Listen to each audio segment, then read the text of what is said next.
আসসালামু আলাইকুম।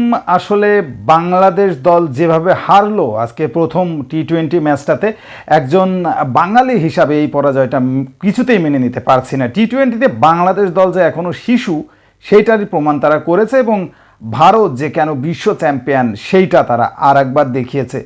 চিন্তা করেন, মানে পুরো ব্যাটিং ক্রিজ সেই জায়গায় সূর্যকুমার যাদব টসে জয়লাভ করলেন এবং বাংলাদেশকে ব্যাটিংয়ের সুযোগটা দিলেন। এবং এখানে একটা ব্যাপার যে আসলে আমরা জানি টিম ইন্ডিয়া কিন্তু চেস করতে পছন্দ করে, এবং সেই কারণেই মূলত তারা বাংলাদেশকে ব্যাটিংয়ে পাঠিয়েছে। বাংলাদেশ করলোটা কি, একেবারে ফ্ল্যাট উইকেট, সেখানে গিয়ে হুড়মুড় করে মারতে গেল। লিটন কুমার দাস ডাউন দ্য উইকেটে এগিয়ে গিয়ে ছক্কা মারতে গিয়ে আউট হয়ে গেলেন মাত্র 4 রান করে। ইমন ফ্লিক করে যে 6টা মেরেছিলেন সেটা দেখে আসলে নয়নটা জুড়িয়ে গিয়েছিল। ভাবছিলাম আজকে একটা কিছু করবেন, সুযোগ পেয়েছেন, একেবারে ইয়াং স্টার, কিন্তু 8 রানেই তিনি দুর্ভাগ্যবশত ইনসাইড এজ হয়ে বোল্ড হয়ে গেলেন। নাজবুল হোসেন শান্ত এক সাইডে থিতু হয়ে দাঁড়িয়েছিলেন, 25 বলে 27 করে তিনি আউট হয়েছেন। তাওহিদ হৃদয় ভালো করতে পারেননি, মাত্র 12 রান করেছেন। একটা লাইভ পেয়েছিলেন, সেখান থেকে ইনিংসটাকে বড় করা তার উচিত ছিল, আসলে বড় করতে পারেননি, কারণ স্পিন বোলিংটাই যেন কোনো কিছু বুঝে উঠতে পারেননি। মিস্ট্রি বলার ভারুণ চক্রবর্তী, আমরা জানি কেকেআরের হয়ে তিনি খেলেন, আসলে তার স্পিন বলটা বাংলাদেশ দল প্রথমবারের মতো খেললো এবং খেলেই ব্যর্থতার পরিচয় দিল। জাকির আলী ভারুণ চক্রবর্তীর বলটাকে তো কিছুই বুঝে উঠতে পারেননি, একেবারে ক্লিন বোল্ড হয়ে গেছেন, স্টাম্প উপড়ে দিয়েছেন। মানে একটা পর্যায়ে মনে হচ্ছিল বাংলাদেশ দল বোধহয় কোনোভাবেই পুরো 20 ওভার খেলতে পারবে না এবং 100 রানও করতে পারবেন না। সেইটা আসলে মেহেদী মিরাজের জন্যই সম্ভব হয়েছে। 32 বলে 35 রান করে নট আউট ছিলেন মেহেদী মিরাজ। কেন আমি এই কথা বলছি দেখেন, চিন্তা করেন, একটা পর্যায়ে 13.5 ওভারে 7 উইকেটে যখন রিশাদ আউট হন বাংলাদেশের রান ছিল 93। আসলে ভাবছিলাম যে শেষের দিকে মনে হয় না আর সম্ভব, সেইখান থেকে 127 পর্যন্ত বাংলাদেশ দল যায়। আসলে সেই সময়ই বাংলাদেশ ম্যাচ হেরে গেছে ভারতের সাথে, কারণ এই ক্রিজে, এই ব্যাটিং ক্রিজে এই 127-28 রান ইন্ডিয়ার জন্য কিছুই নয়, এবং সেটা তারা প্রুভড করে দেখিয়েছে।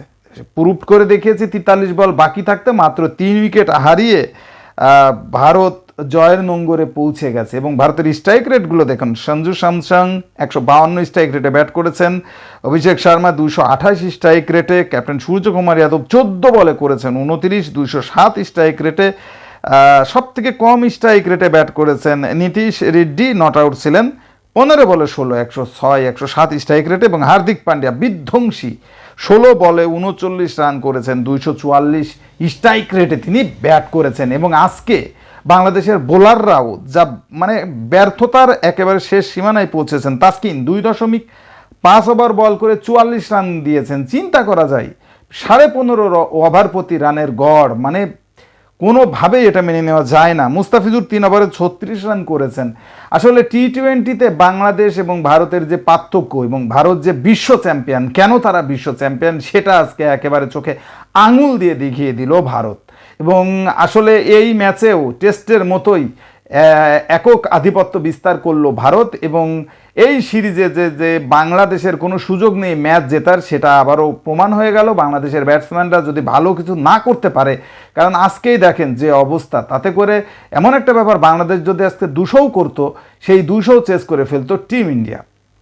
ইন্ডিয়ার সাথে জিততে গেলে যে কোনো মূল্যে বাংলাদেশের ব্যাটিংটাকে ভালো করতে হবে, অ্যাটলিস্ট 200-র কাছাকাছি বা 200 প্লাস স্কোর রান করতে হবে। যদি সেটা সম্ভব না হয়, তাহলে এই সিরিজেও টেস্ট সিরিজের মতো যে ধবলধুলায় হবে বাংলাদেশ, তাতে কোনো সন্দেহ নেই। এবং টি-20তে আসলে কি বলবো, যে এক্সপিরিয়েন্স প্লেয়ার মাহমুদুল্লাহ রিয়াদ, তিনি আজকে যেভাবে আউট হয়েছেন সেটা সত্যি একেবারে চোখে লাগে।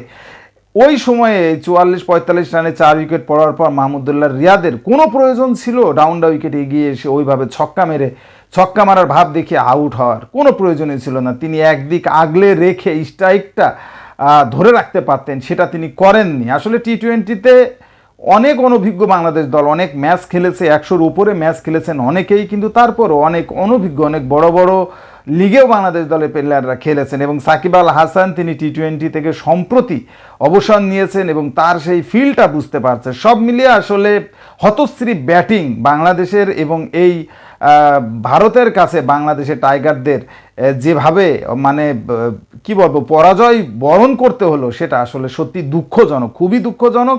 পরবর্তী 2টা ম্যাচে বাংলাদেশ দল ঘুরে দাঁড়াবে সেই প্রত্যয় নিয়ে শেষ করছে আজকের ভিডিও। আজকের ম্যাচ সম্পর্কে আপনার মন্তব্য কমেন্টসে জানান। স্পোর্টসের সর্বশেষ আপডেট জানতে স্পোর্টস পেপার চ্যানেলটি এক্ষুনি সাবস্ক্রাইব করে বেল আইকন বাজিয়ে দিন। ধন্যবাদ।